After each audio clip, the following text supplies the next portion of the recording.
Okay. So, on New Year's Eve, I felt like I was like leaking. I thought I was peeing my pants all day, but I wasn't.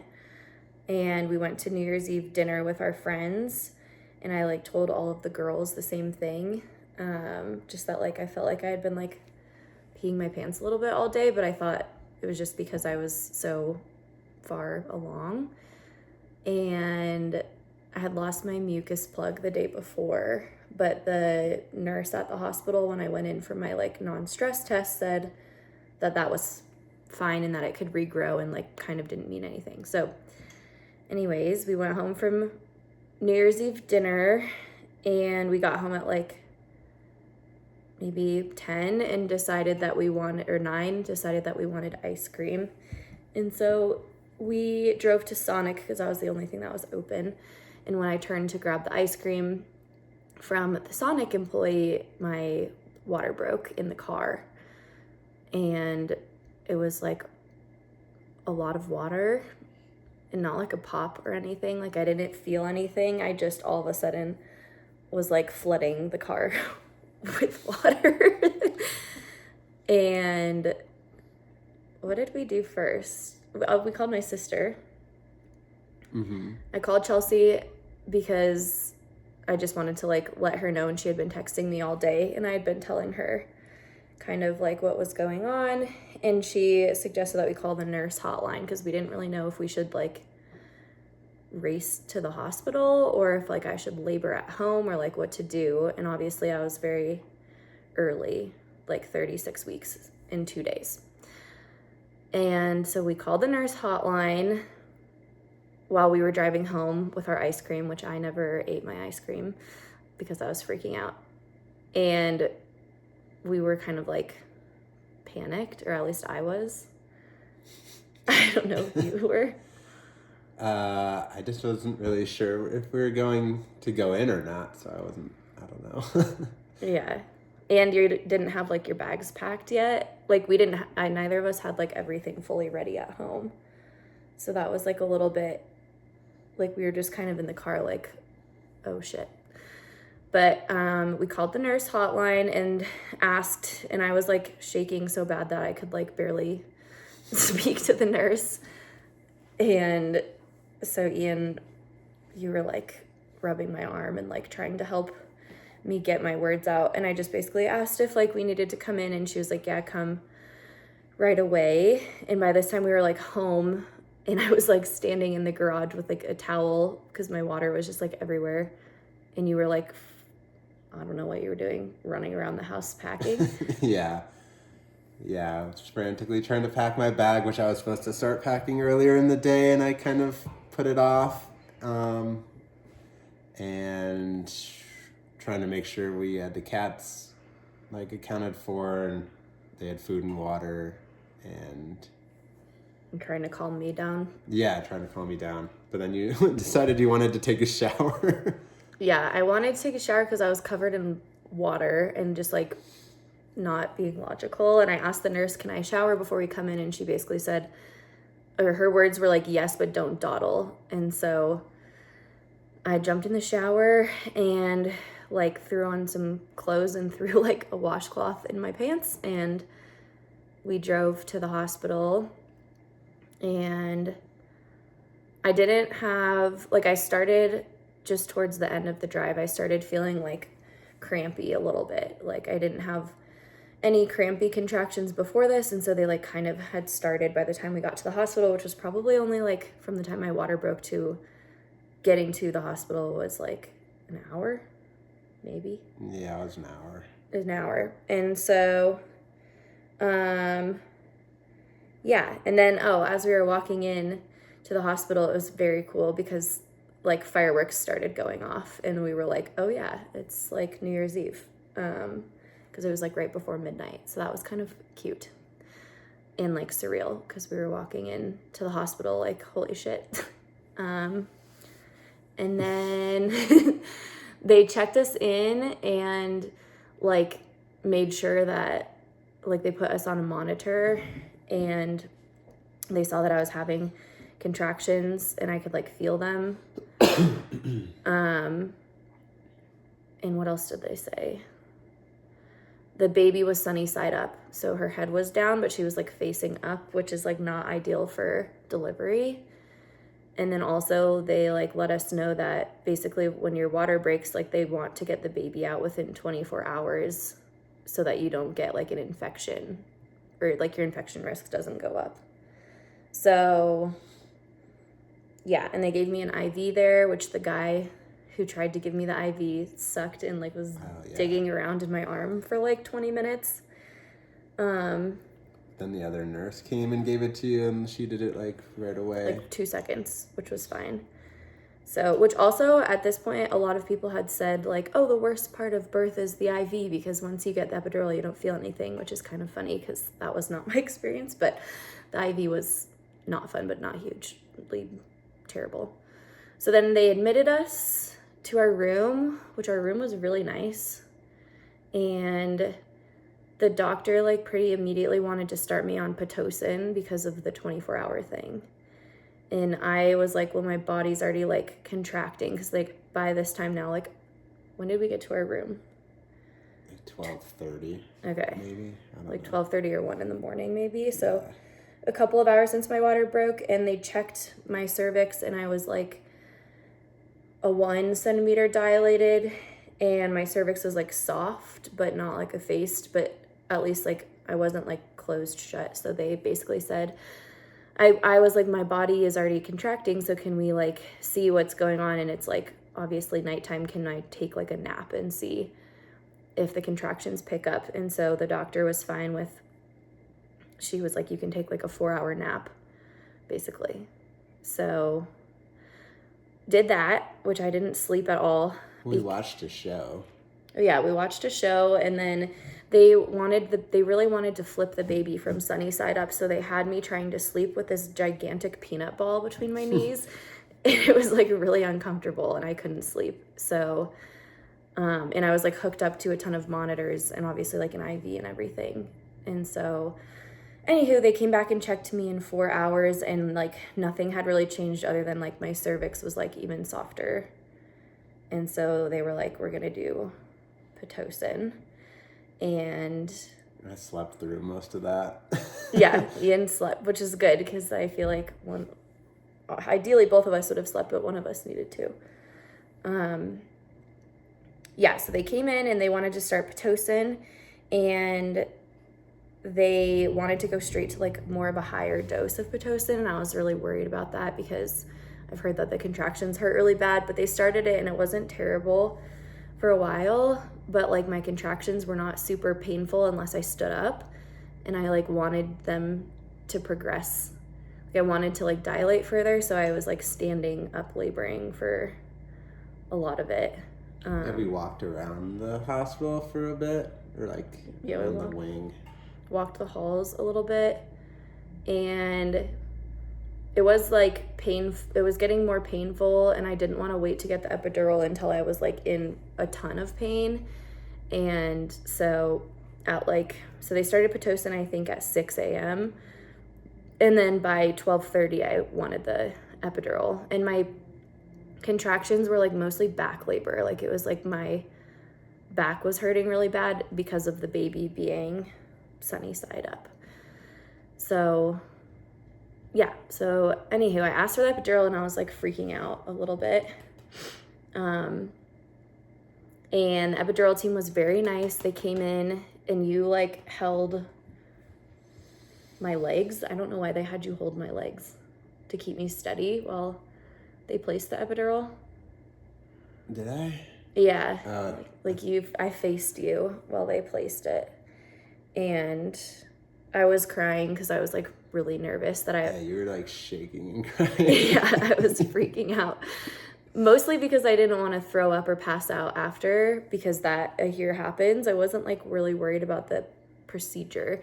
And so I had told them that, and so they brought in extra people to give me meds in case my blood pressure dropped. And then the whole thing was like completely fine and easy. And the epidural worked right away. So that was at like 1 that I got the epidural. And then 1 in the afternoon. Yeah, 1 in the afternoon the following day, so New Year's Day. And then basically the rest of the day they just maxed out the Pitocin. So they increased it like every, how often? 30 minutes maybe? I don't know. They kept giving you like 4 doses, whatever, dose levels higher each time. Yeah. And I don't know if it was every 30 minutes. Maybe it was every 30 minutes. It was like regularly they were increasing it, and they could only go to a certain amount of Pitocin without having, like, I had monitors on like my belly, and they needed to place an internal monitor in my cervix to like feel the actual pressure of the baby, of the contractions, to make sure they were doing anything, because they checked me after a while on Pitocin and I was only 2 centimeters dilated, so I wasn't really like dilating, even though the contractions were like back to back and regular. They just like weren't strong enough. And so they placed the internal monitor, which I didn't feel or anything because I had the epidural. And was that the one on the baby's head, or was that one came later? Oh. That was the one that just like, it was like a cord that like sat next to the baby in the cervix and just like measured the pressure, and basically they found like, okay, your pressure isn't high enough to be like progressing you in your contractions. So then now that we had that monitor, they could increase the Pitocin higher. So then we went to like the real max dose of Pitocin. When they wanted it internal, so the baby, you could like more accurately see the baby's heart beat, versus external, it's less reliable. But yeah, it's like harder to tell. And the baby hated, like, whenever I laid on my back, her heart rate would like get really wonky. Like, she did not like when I laid on my back. And so I was like flipping over like side to side. And the epidural worked this entire time, but we got to like max Pitocin, I don't know when, probably by like the night, the shift change of the nurses, because our nurse that day wanted really badly for me to have the baby while she was there. So she was like really trying to, everyone was thinking I would have a New Year's Day baby. Yeah, it was probably by like 7:30 p.m. or 7 p.m. You max out the Pitocin, and then the shift changed to a different set of nurses, I think. Yeah, and then at that point, because I wasn't progressing, they decided they wanted to do a Foley balloon, which is like a balloon that they put in your cervix and they inflate it with water, because I was still a 2 after the increase of Pitocin, and like my cervix was fully soft. So the Foley balloon is supposed to like dilate you to a 3 or a 4 and then just fall out. And so they inserted the Foley balloon, which didn't hurt, and like a catheter and stuff. And then we watched a show, and then we planned to like go to sleep and hopefully just wake up to the Foley balloon falling out. And so I fell asleep till like midnight, I feel like. Yeah. And basically what happened between then is like once they inserted the Foley balloon, I slowly started to like feel my contractions more. Instead of like pressure, I felt like pain. And so I kept like topping up my epidural, and it was just getting like worse and worse, like slowly escalating. And so the nurse called in the doctor, and the doctor called in anesthesia and basically wanted to like, they gave me like a big bolus of like extra epidural around midnight. And what happened was it like tanked my blood pressure. So then I like felt like I was going to throw up and pass out, and told them that. And then the baby's heart rate like completely dropped. And so everyone like rushed in the room, which woke you up. Yeah.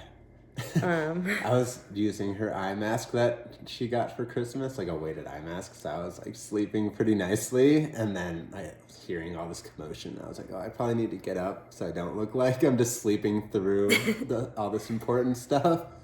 Yeah. And I hadn't woken you up because I was still kind of out of it, because they put something in the epidural that makes you like calm and sleepy kind of. And so I was just like at that point the pain was like getting worse, but I was like, oh, they'll just give me more epidural and it'll be fine. I don't need to wake him up. But yeah, so they all raced in, and everyone was like kind of moving me around and like doing stuff to try and help the baby's heart rate. And I was just telling them like, I feel pain, like this does not feel good. And they were tugging on the Foley balloon to try and see like, okay, has it dilated you to a 3 or a 4? And like the Foley balloon wasn't coming out. And so that meant like I wasn't dilating. And so we were like, what the heck is going on? Well, how did they stabilize your 'Cause you didn't say how they stabilized your... Oh, they gave me a ton of meds to stabilize my blood pressure. Like there was probably like 8 people in the room or 6 people in the room, and they were like pumping different things in my IV and then like gave me a shot.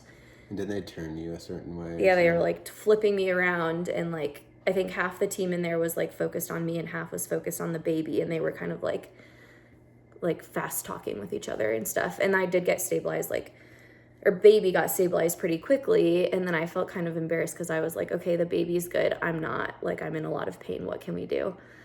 And they just were like, we don't know what to do. Like, the anesthesiologist didn't really know what to do, so she was like, just keep topping up your epidural every 10 minutes, pretty much.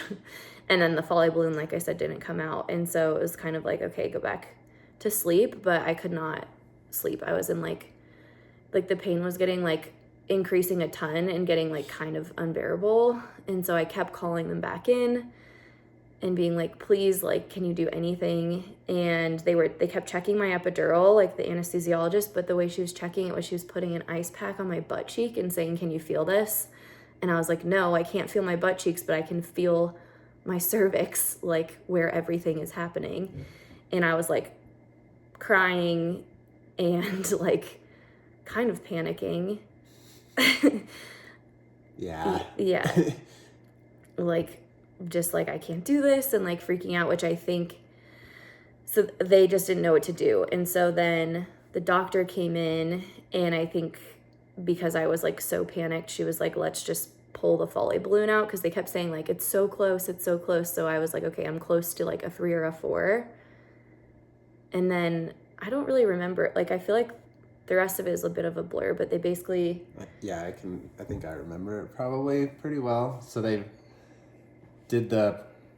pulled the balloon out, and they realized that you were she did the cervix check, and she was like, oh, you're actually at 7 centimeters, and the baby had slid down and like pinched the Foley balloon against your cervix so it wouldn't fall out naturally. So she was actually like way further along in dilation than what they had thought, which was really good. So then we basically went from thinking she was like stuck at a 2 to all of a sudden being at like 7 centimeters. And then I think once they pulled the Foley balloon out, you were still in a lot of pain, but it was maybe a little bit better. But I know you were you were still struggling a lot. I was like freaking out because they're like, you're at a 7, and I was like, I cannot go from a 7 to a 10 and then push this baby out with no pain management. Like, I felt every contraction. So then I started getting like really hot and wanting to like rip all my monitors off and like put my hair up in a bun. And I asked... Oh, yeah. And you asked the doctor about like a C-section potential and like what would that look like, and the doctor was like really trying to tell you like it doesn't seem to make sense with how far along you are, and it's going to be just as painful because your epidural is not necessarily working either way in the spot that you need it to. She was like, you're so close, like, and I remember just like crying and being like, I cannot do this, which I think at that point I was kind of like in transition, and all this was happening pretty quickly after the Foley balloon came out. Like, I was freaking out, I think just because I knew like, oh, now is like the hardest part and I have no pain management. And I was just like, you were very good. You were like in my face, like encouraging me and playing Taylor Swift, and you put on Friends, like you were like trying everything. And I was just like thrashing around like in a lot of pain. And then they kept warning us because the baby's midsection was kind of plump compared to her head. They were worried that her shoulders were going to get stuck. They just kept warning us about like shoulder dystocia. If the shoulder gets stuck, we might have to push really hard on the top of your stomach. And you're like, it's going to hurt. We're going to have to like get in there and pull her out basically. And I was like, great. Like, I have no epidural basically. So I was like freaking out. Which is, it was really weird that they were so worried about it because she is like so early and like pretty small. But at the same time, she's big. For a preemie. So it was kind of a... She did have a little fat belly. Yeah. Yeah, so that that part, like, was very... Basically, they called in anesthesia again, and they were like, we do not know what to do. Like, we can't really help you. And then they were like, presented us with like 3 options, and I was like on another planet at this point. Well, the anesthesiologist was kind of not helpful at all, and I was kind of getting fed up with her, and Summer was done with her. So we could tell that, I think the nurses could tell that the situation, she wasn't being helpful. So I think they took her outside and like met with her out in the hallway a bit, and like we're basically like, you need to like come up with some more proactive options. And then she came in and had 3 options and was trying to tell Summer, but Summer was in so much pain that none of them were making sense really. I basically said, I can't focus on anything you're saying, and like turned it over to Ian. Yeah, so then it was like, I don't even know, it was like, give you not ketamine. Fentanyl through the IV, or give you fentanyl, something else. Through the epidural. And then there was like also a 15-minute lidocaine injection that they could do, but it's only going to last 15 minutes. Yeah, they were like, save that for when you're pushing. And I was like, I don't know what you want me to do. And they said we can replace the epidural. And I was like, there is no possible way I can like sit up for you to replace the epidural in this much pain. Yeah, so I don't remember which ketamine one we did, but ketamine, bro. We chose to put it in, you chose this and it helped a lot, chose to put it in the epidural. So like more fentanyl in the epidural. And then I also asked, can you give me anything for my anxiety? Because I was like freaking out. And so they went to go get that stuff, but when they pushed the extra fentanyl in my IV, I like calmed down pretty instantly. Yeah, and it made you pretty sleepy. Yeah, I was really tired. I could still feel everything, but I was like calm. I think like I was like having a panic attack before, which was making everything worse. And so they didn't end up giving me any like anti-anxiety stuff. And so then they were like, okay, we're going to check your cervix. And it had only been like an hour, right? I think so. There was a lot going on, but it was, probably by like, I don't know what time it was at this point, like 3 a.m. Yeah, it was like an hour since they pulled the Foley balloon out. So it was quick, and they basically looked and they were like, oh, she's complete. Like, you're ready to push. And we were like, oh, because I was still of the mindset that I was like, put me under and take this baby out surgically. Like I was ready to ask them again about like putting me fully under for a C-section. And then they were like, time to push. And my body felt like pushing, like I wanted, like my body was like already kind of pushing. And so they pretty instantly were like, okay, like let's start going. Yeah. I think at like, I don't know, it's probably like 4 in the morning at this point. They're like, okay, you can start pushing. And so, the contractions were regular. So she would push for 10 seconds. 3 times in each contraction. Yeah. So we would like count to 10. Which that was really hard. The whole time. And then she would catch her breath, and then we'd count to 10 again, and she'd be like pushing the whole time. And then we would do that 3 times basically, and then pause. And then she would we could see the contractions on the monitor, but also she would tell us when they're starting. Like I could feel my contractions better than the monitor. So they finally were like, okay, you just tell us when a contraction's coming and then you start pushing. And I could feel the pushing, but it was like the most relief I had felt in like 5 hours, just because just laying there while you're contracting and like feeling it is horrible. And like pushing felt like, okay, I'm like doing something. So I was like going hard to push this baby out. Yeah. It started happening really fast. And they're like, hold on for a second. We need to like get more people in here and like disassemble this bottom half of the bed, because they wanted to make sure they could like get in there in case they had to do the shoulder stuff. So they like took apart like the lower half of the bed and then had her feet like on the stirrups. And I couldn't push on my back because the baby's heart rate would drop. So I was pushing on my sides and you were holding. Yeah, you were kind of doing a lot of work. Like. Yeah, me and this nurse were like alternating between holding and counting, and then the doctor was in there like actually just like looking down there, checking everything. Yeah, and then she kind of like, yeah, like they called everyone in at the extra people. They broke down the bed.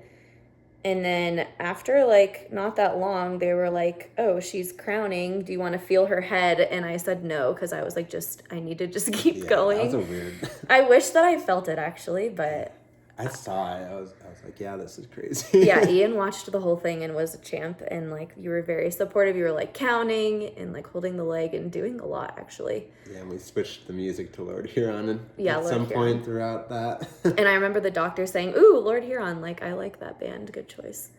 And I was also so sleepy that in between the pushing, I was like falling asleep a little bit. And so it was like hard to like get the energy up. So I was just like trying to go fast. And then basically, yeah, like after an hour of pushing, she was fully out. But she crowned, and then I was like, do I keep going? Do I keep going? And they were like, yeah, keep pushing. And I like pushed one more push, and her whole body came like flying out. And she had at some point flipped over, so she was the right way. She was no longer sunny side up, which they didn't check that or anything until I started pushing, and then she looked down there, and I was like, is she the right direction? And the doctor was like, yeah. So. Yeah, and then it was kind of crazy. Once the head popped out, it just was like, like she just slid out and like flew out. Like they didn't have to worry about the shoulders, and I was like, yeah, there's. Oh shit! I was like watching it, like, oh my god, this is crazy. I didn't poop. According to Ian. Poop. I don't think you pooped. I also hadn't eaten anything in 30 hours. So basically by the time she came out, it had been 30 hours since my water broke. And so they were happy that she was out. And then so she came out, and I was like delivering the placenta and getting stitched up, and they did put her on my chest for a second, and she was making noises. So we knew that she was like alive, but she was like really grumbly and bubbly and not like crying, like lung crying. Like kind of, just kind of like gurgling. We were like, and so like no one said anything. They just were kind of like looking at each other and like. Well, yeah, they were like, okay, and then they grabbed her, and there was like a station where there was like a heating lamp and like 4 nurses ready basically. So they took her over to the side, still in the same room, and they were like. I don't know, pressing on her and doing stuff, and they had me go over there, and basically they put a little oxygen mask on her and just kept like moving her arms and playing with her feet and just kind of trying to like wake her up and get her to like cough up the crap and and like breathe basically, and using like the little turkey baster to suck like all the mucus and shit out of her mouth. And then she started to cry, and it was still like a lighter cry. Like it wasn't like a full on baby like screaming cry, but it was definitely like a nice sound to hear her cry. Yeah, they were like working on her, and they didn't really tell me anything. And I was like over, obviously still laying down, delivering the placenta, which the second the placenta came out, I was like complete relief. Like I was like fine. It didn't feel good when they were like stitching me up because I could feel all of that, but I only had 2nd-degree tears, so it wasn't like terrible. But I like could tell that they were like working on her, and so I was asking like, is she okay? And they were just like not really responding to me, which was kind of freaky. But then you came over and like said she's okay. And you cut the cord. Oh yeah, I cut the umbilical cord. It wasn't just one clean snip, it was like a 2 snipper because the shears that they gave me were like little, so I was like, okay, I'm just gonna not try and do this all in one. Yeah, and then she was like doing much better after they like got her kind of like stabilized, and so they brought her to my chest, and while they finished like stitching me up, and then that was kind of everything. Then we took a little family nap. Well, you did skin to skin with her for a while. Yeah, they let me do skin to skin and try to like breastfeed, which is kind of hard when you're like, I was so out of it. We were so obviously so happy. It was like the craziest moment, like when she was born and just like seeing her, and she was so cute and is so cute. And I was very happy. Like the second she came out, like all the pain was gone. And so yeah, we did skin to skin and then took a little family nap, and then now she's here. I think that's it. Okay.